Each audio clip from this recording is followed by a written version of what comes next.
talking about shifters of AD. Now, what do I mean by that? That basically means that today I'll be talking about the determinants of AD other than the price. Okay, so I'll not talk about price, that how does price affect AD, that I did in my last video of aggregate demand. But today what I'll talk about are other determinants of aggregate demand. Alright, so basically what we are trying to look at are like if that's my graph for, that's my real GDP and that's my price level. Okay, so my price level remains constant in all of these factors that I'll be discussing. So the price level is constant. I'm not touching the price level. I'm not looking at the effect of changes in price level on aggregate demand. Alright, so this is aggregate demand and its shifters that we are talking about.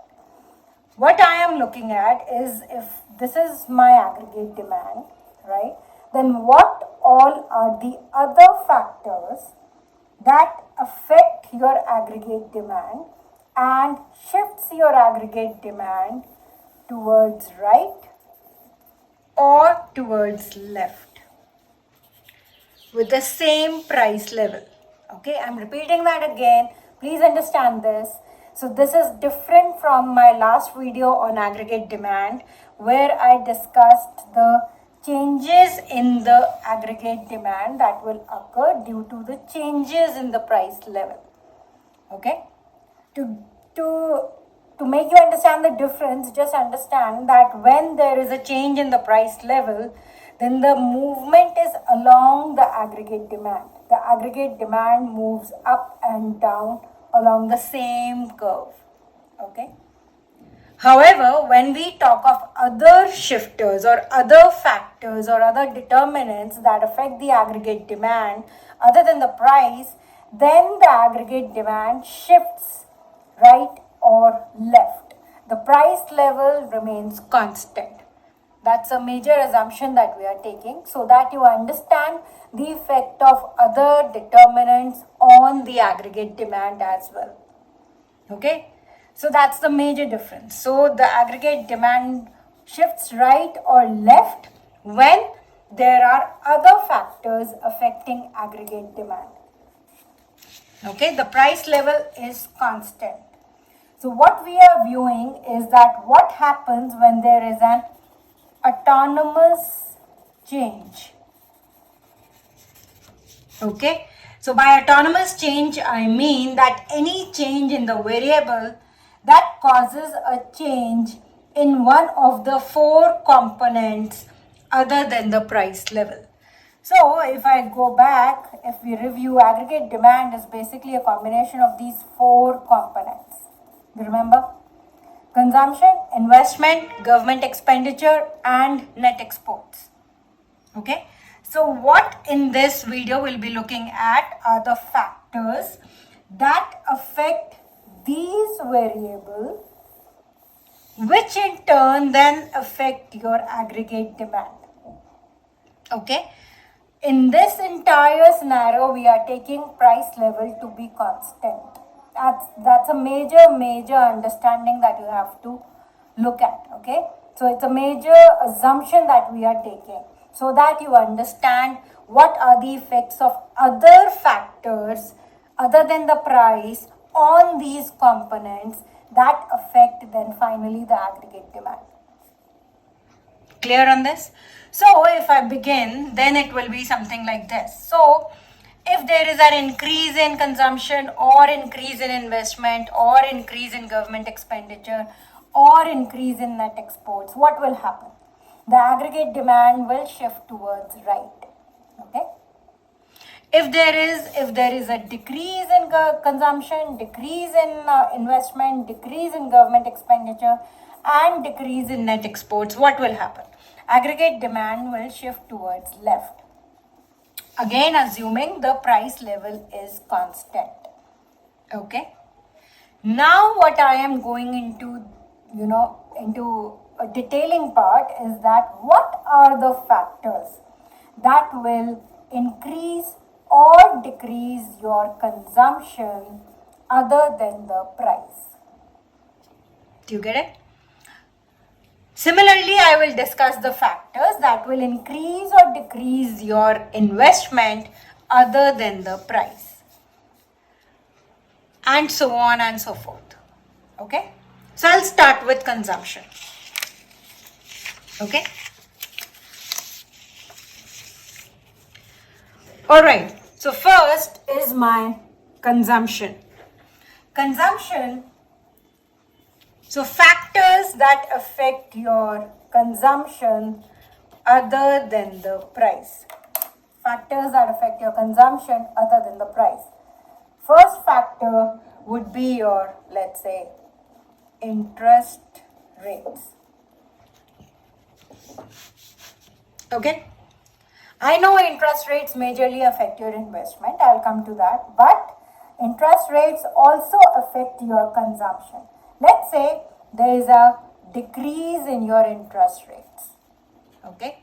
What will happen? So, consumers can easily borrow. Okay? Borrowing by consumers. I'm not talking about industrialists or investors.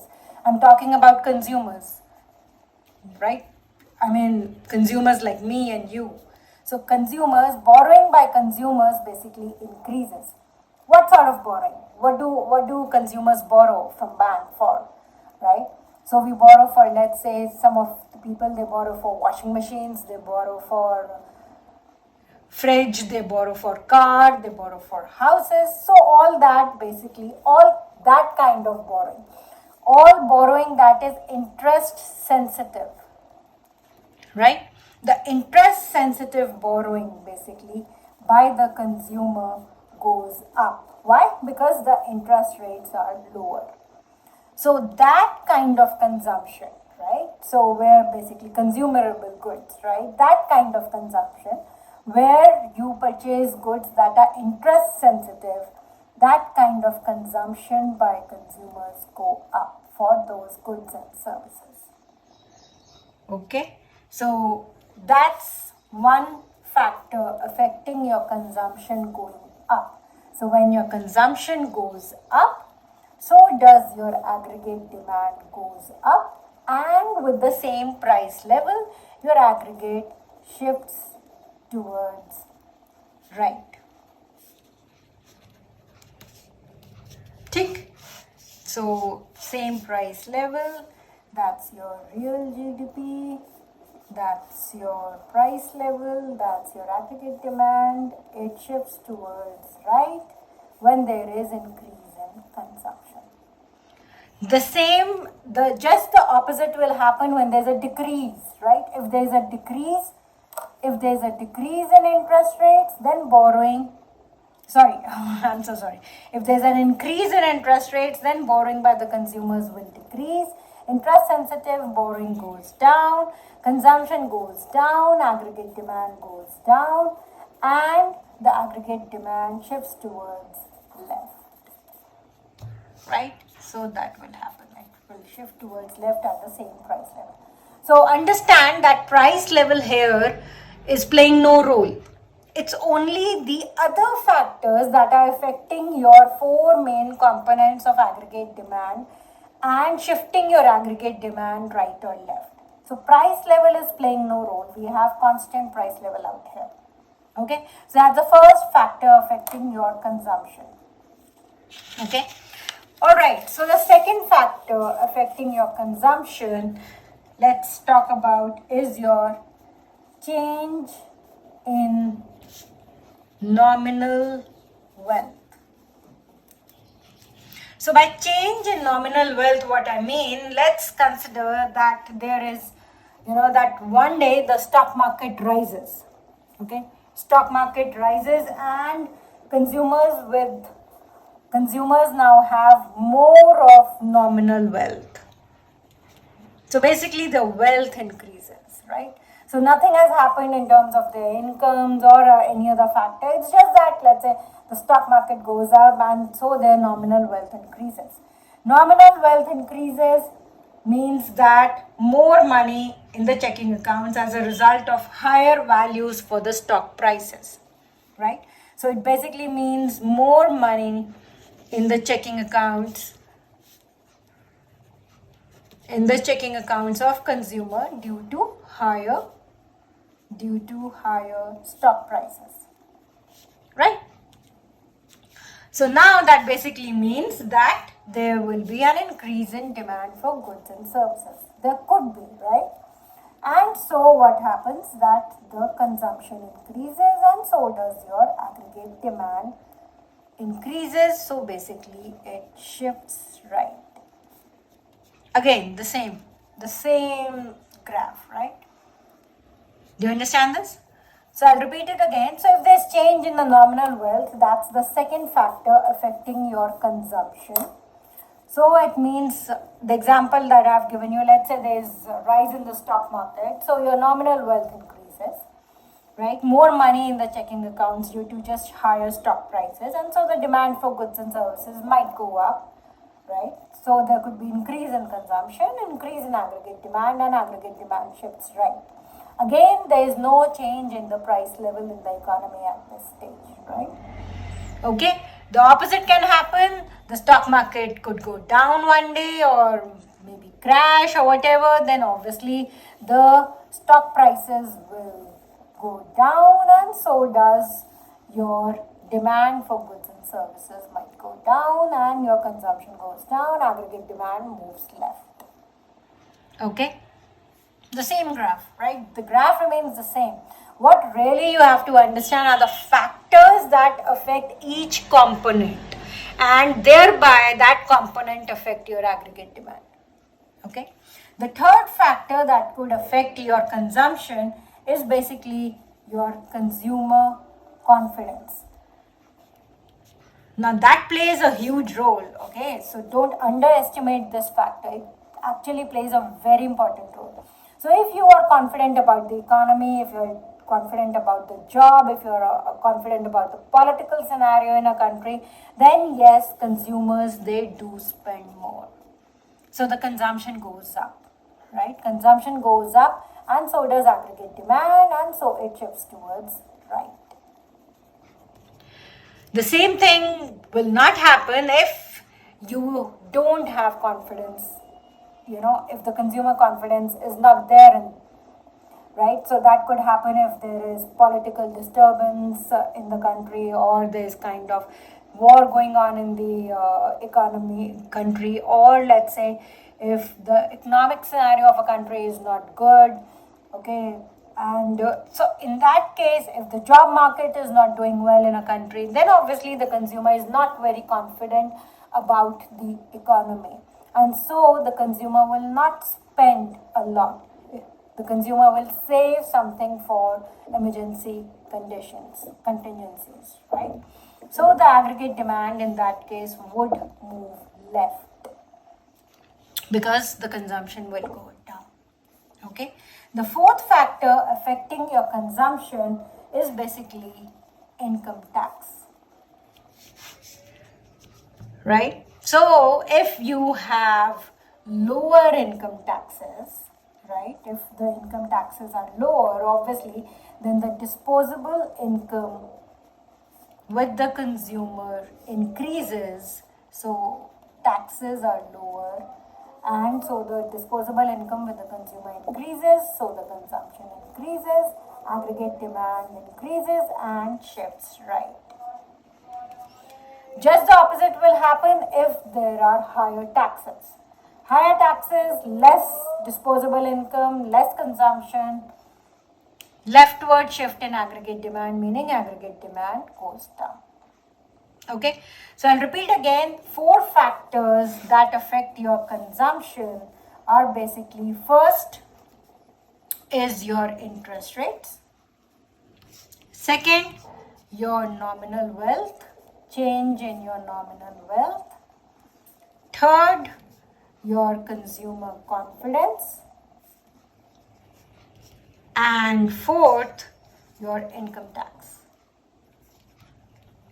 So these are the 4 major factors that will affect your consumption and thereby the consumption will then affect your aggregate demand.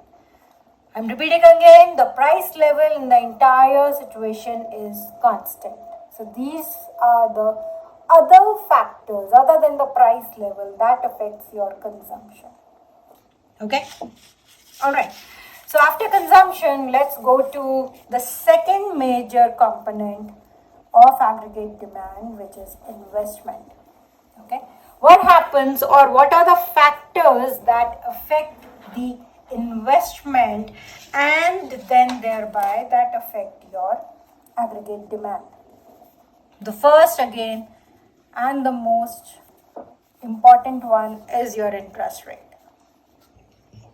So let's say due to whatever reasons, I'm not going into the reasons of rise or fall of the interest rate right now, but let's say the interest rates in the economy goes down.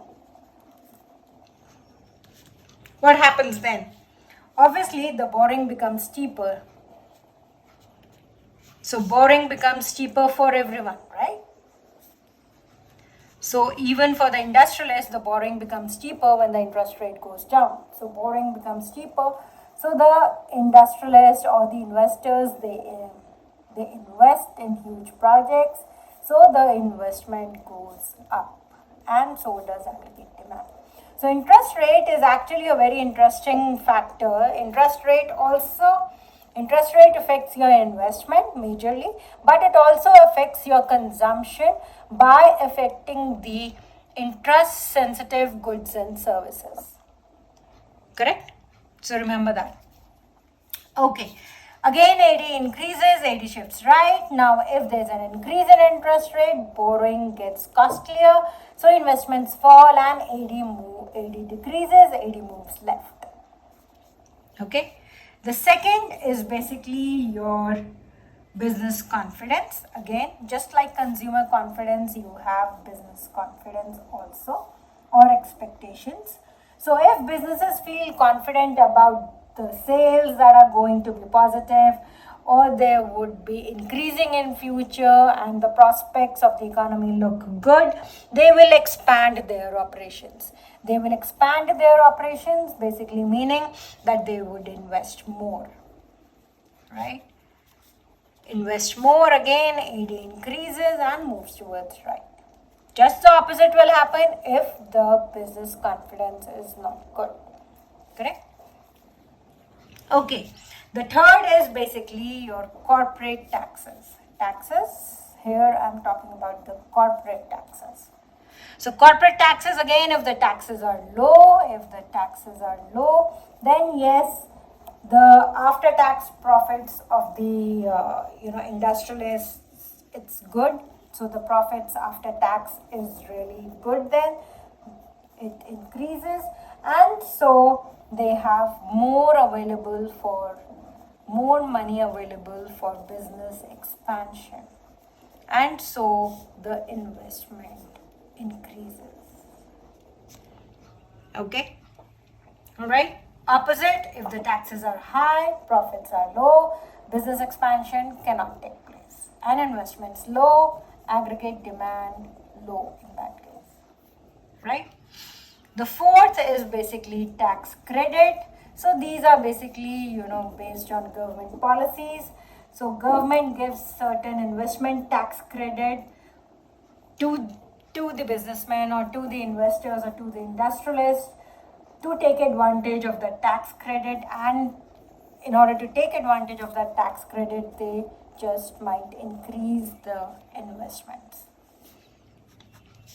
And that would increase aggregate demand, and that would again move it towards right. Okay, I'm not saying that each of these factors will have effect every time that takes place, but there is a high probability that these factors affect the investment in a certain way that I have described. Okay, so interest rates, in this case, so the factors affecting investment, interest rates, business confidence, corporate taxes, and tax credits. These four are the factors affecting the investment. Okay. Okay, let's go to now the third component, which is your government expenditure. Okay, so for government expenditure at this moment, we don't have any factor that we are looking at. Okay, so we simply say when the government expenditure increases, aggregate demand increases and it shifts towards right. If the government expenditure decreases, aggregate demand decreases and it shifts towards left, right?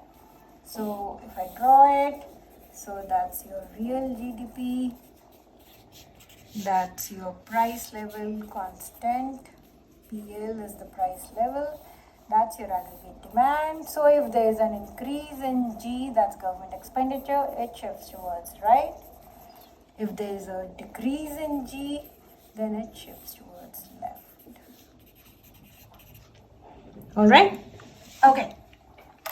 The fourth one that we'll be talking about, the factors are basically related to your net exports. Okay? So what happens? The first factor that affect your net exports and that will thereby affect your aggregate demand is your foreign exchange. Okay. Now let's say due to any of the reasons, right, rupee depreciates. Okay. So again, I'm not going into the reasons of why rupee depreciates. That's altogether a different topic and a long one. So let's say due to any of the reasons other than the price, right? Other than the price. So I'm not looking at the price at all. So other than the price, let's say due to any of the factors, rupee depreciates. Now when rupee depreciates, right, what happens? Then basically exports become cheaper and imports become expensive, right? Okay, so net exports, as we know, is basically your exports minus your imports.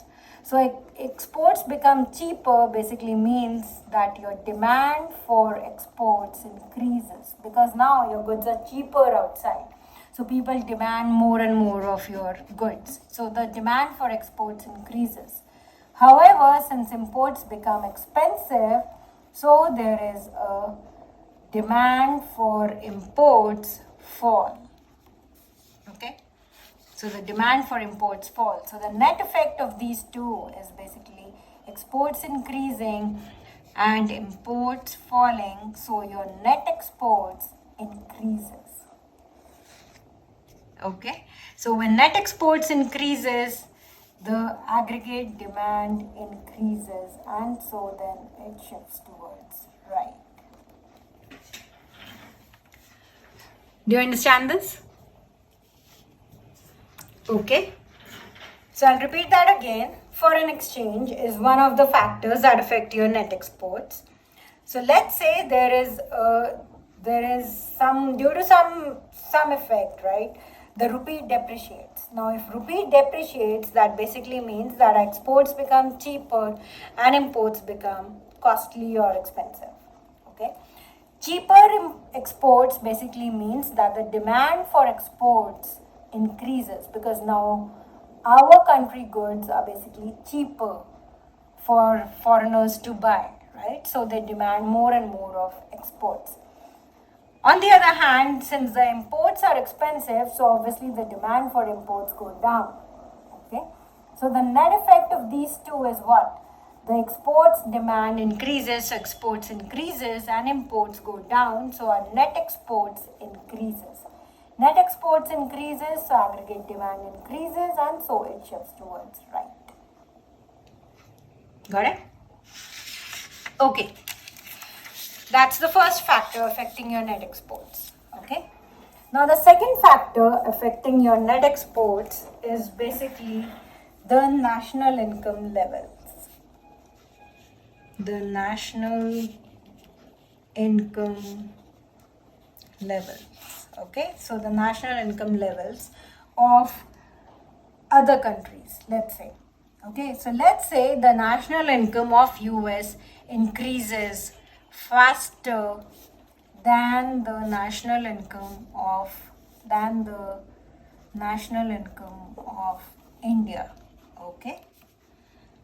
Now, when that happens, what happens is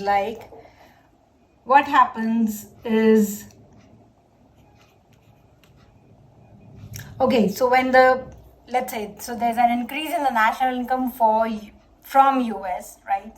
I'm sorry. So the national income levels in US increases faster than the national income of India, let's say. What happens is that people out there, so US citizens or US residents, right? They start buying more and more of Indian goods.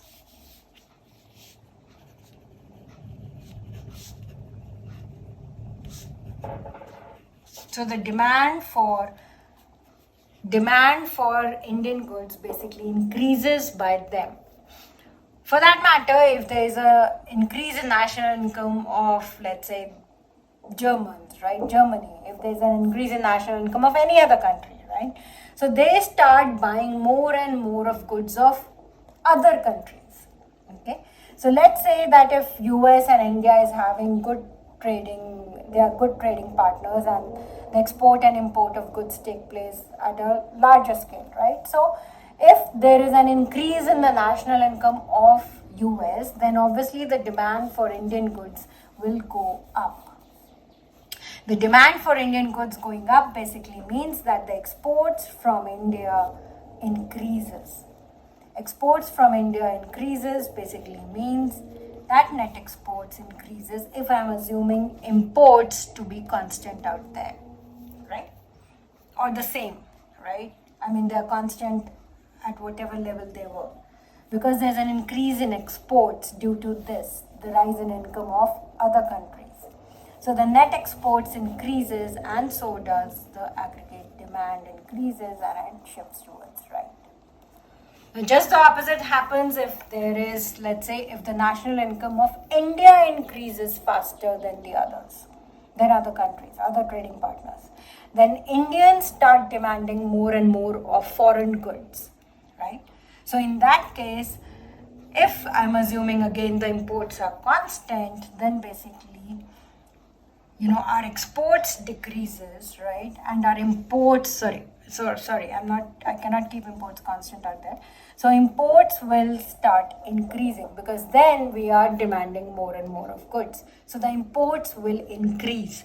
Imports increasing, and let's say, yes, I'm assuming here the exports to be constant in that case. So my net exports goes down and AD moves left. Okay, I'll repeat that last part again, where I say that just the opposite can happen if, let's say, the national income of India increases faster as compared to other trading partners, So in that case, Indians would demand more and more of foreign goods, correct? So demanding more and more of foreign goods basically means that imports for India increases. So let's assume that in this case exports are constant, right? So imports increases, so the net exports goes down, and so does aggregate demand, and it moves towards left. Do you understand now? So the two factors in this case that affects your net exports are your national income levels of other countries, and the first one that we discussed was the foreign exchange. Okay. So these are the factors that finally affect the four components of aggregate demand other than the price. These factors are other than the price. So price level throughout is constant. So these factors affect these four components in this way, and then they affect aggregate demand, and aggregate demand shifts right or left on that basis. Okay, that then increases your real GDP or decreases your real GDP at the same price level. That's what we are assuming. Okay. All right. Thank you. Bye bye.